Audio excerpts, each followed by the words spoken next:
بسم اللہ الرحمن الرحیم۔ اللہ کے نام سے جو بڑا مہربان نہایت رحم والا ہے۔ الف لام میم، یہ حکمت کی بھری ہوئی کتاب کی آیتیں، نیکوکاروں کے لیے ہدایت اور رحمت، جو نماز کی پابندی کرتے اور زکوٰۃ دیتے اور آخرت کا یقین رکھتے ہیں، یہی اپنے پروردگار کی طرف سے ہدایت پر ہیں اور یہی نجات پانے والے ہیں۔ اور لوگوں میں بعض ایسا ہے جو بیہودہ حکایتیں خریدتا ہے تاکہ لوگوں کو بے سمجھے خدا کے رستے سے گمراہ کرے اور اس سے استہزاء کرے، یہی لوگ ہیں جن کو ذلیل کرنے والا عذاب ہوگا۔ اور جب اس کو ہماری آیتیں سنائی جاتی ہیں تو اکڑ کر منہ پھیر لیتا ہے، گویا ان کو سنا ہی نہیں، جیسے ان کے کانوں میں ثقل ہے، تو اس کو درد دینے والے عذاب کی خوشخبری سنا دو۔ جو لوگ ایمان لائے اور نیک کام کرتے رہے، ان کے لیے نعمت کے باغ ہیں، ہمیشہ ان میں رہیں گے۔ خدا کا وعدہ سچا ہے اور وہ غالب حکمت والا ہے۔ اسی نے آسمانوں کو ستونوں کے بغیر پیدا کیا، جیسا کہ تم دیکھتے ہو، اور زمین پر پہاڑ بنا کر رکھ دیے تاکہ تم کو ہلا ہلا نہ دے، اور اس میں ہر طرح کے جانور پھیلا دیے۔ اور ہم ہی نے آسمان سے پانی نازل کیا، پھر اس میں ہر قسم کی نفیس چیزیں اگائیں۔ یہ تو خدا کی پیدائش ہے، تو مجھے دکھاؤ کہ خدا کے سوا جو لوگ ہیں انہوں نے کیا پیدا کیا ہے۔ حقیقت یہ ہے کہ یہ ظالم صریح گمراہی میں ہیں۔ اور ہم نے لقمان کو دانائی بخشی کہ خدا کا شکر کرو، اور جو شخص شکر کرتا ہے تو اپنے ہی فائدے کے لیے شکر کرتا ہے، اور جو ناشکری کرتا ہے تو خدا بھی بے پرواہ اور سزاوار حمد و ثنا ہے۔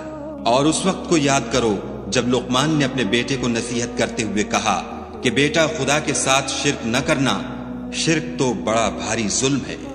اور ہم نے انسان کو، جسے اس کی ماں تکلیف پر تکلیف سہ کر پیٹ میں اٹھائے رکھتی ہے، پھر اس کو دودھ پلاتی ہے، اور آخر کار 2 برس میں اس کا دودھ چھڑانا ہوتا ہے، اپنے نیز اس کے ماں باپ کے بارے میں تاکید کی ہے کہ میرا بھی شکر کرتا رہ، اور اپنے ماں باپ کا بھی، کہ تم کو میری ہی طرف لوٹ کر آنا ہے۔ اور اگر وہ تیرے در پہ ہوں کہ تو میرے ساتھ کسی ایسی چیز کو شریک کرے جس کا تجھے کچھ بھی علم نہیں، تو ان کا کہا نہ ماننا، ہاں دنیا کے کاموں میں ان کا اچھی طرح ساتھ دینا، اور جو شخص میری طرف رجوع لائے اس کے رستے پر چلنا، پھر تم کو میری طرف لوٹ کر آنا ہے، تو جو کام تم کرتے رہے میں سب سے تم کو آگاہ کروں گا۔ لقمان نے یہ بھی کہا کہ بیٹا، اگر کوئی عمل بالفرض رائی کے دانے کے برابر بھی چھوٹا ہو، اور ہو بھی کسی پتھر کے اندر یا آسمانوں میں مخفی ہو یا زمین میں، خدا اس کو قیامت کے دن لاموجود کرے گا۔ کچھ شک نہیں کہ خدا باریک بین اور خبردار ہے۔ بیٹا، نماز کی پابندی رکھنا، اور لوگوں کو اچھے کاموں کے کرنے کا امر اور بری باتوں سے منع کرتے رہنا، اور جو مصیبت تجھ پر واقع ہو اس پر صبر کرنا، بے شک یہ بڑی ہمت کے کام ہے۔ اور ازراہ غرور لوگوں سے گال نہ پھلانا، اور زمین میں اکڑ کر نہ چلنا، کہ خدا کسی اترانے والے خود پسند کو پسند نہیں کرتا۔ اور اپنی چال میں اعتدال کیے رہنا، اور بولتے وقت آواز نیچی رکھنا، کیونکہ اونچی آواز گدھوں کی سی ہے، اور کچھ شک نہیں کہ سب سے بری آواز گدھوں کی ہے۔ کیا تم نے نہیں دیکھا کہ جو کچھ آسمانوں میں اور جو کچھ زمین میں ہے، سب کو خدا نے تمہارے قابو میں کر دیا ہے، اور تم پر اپنی ظاہری اور باطنی نعمتیں پوری کر دی ہیں۔ اور بعض لوگ ایسے ہیں کہ خدا کے بارے میں جھگڑتے ہیں، نہ علم رکھتے ہیں اور نہ ہدایت اور نہ کتاب روشن۔ اور جب ان سے کہا جاتا ہے کہ جو کتاب خدا نے نازل فرمائی ہے اس کی پیروی کرو، تو کہتے ہیں کہ ہم تو اسی کی پیروی کریں گے جس پر اپنے باپ دادا کو پایا، بھلا اگرچہ شیطان ان کو دوزخ کے عذاب کی طرف بلاتا ہو تب بھی۔ اور جو شخص اپنے تئیں خدا کا فرما بردار کر دے اور نیکوکار بھی ہو، تو اس نے مضبوط دستاویز ہاتھ میں لے لی، اور سب کاموں کا انجام خدا ہی کی طرف ہے۔ اور جو کفر کرے تو اس کا کفر تمہیں غمناک نہ کر دے، ان کو ہماری طرف لوٹ کر آنا ہے، پھر جو کام وہ کیا کرتے تھے ہم ان کو جتا دیں گے۔ بے شک خدا دلوں کی باتوں سے واقف ہے۔ ہم ان کو تھوڑا سا فائدہ پہنچائیں گے، پھر عذاب شدید کی طرف مجبور کر کے لے جائیں گے۔ اور اگر تم ان سے پوچھو کہ آسمانوں اور زمین کو کس نے پیدا کیا، تو بول اٹھیں گے کہ خدا نے۔ کہہ دو کہ خدا کا شکر ہے، لیکن ان میں اکثر سمجھ نہیں رکھتے۔ جو کچھ آسمانوں اور زمین میں ہے سب خدا ہی کا ہے، بے شک خدا بے پرواہ اور سزاوار حمد و ثنا ہے۔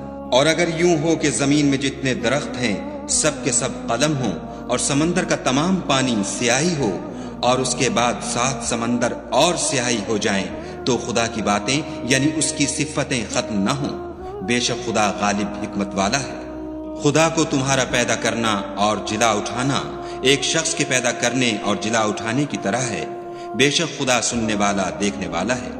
کیا تم نے نہیں دیکھا کہ خدا ہی رات کو دن میں داخل کرتا ہے اور وہی دن کو رات میں داخل کرتا ہے، اور اسی نے سورج اور چاند کو تمہارے زیر فرمان کر رکھا ہے، ہر ایک ایک وقت مقرر تک چل رہا ہے، اور یہ کہ خدا تمہارے سب اعمال سے خبردار ہے۔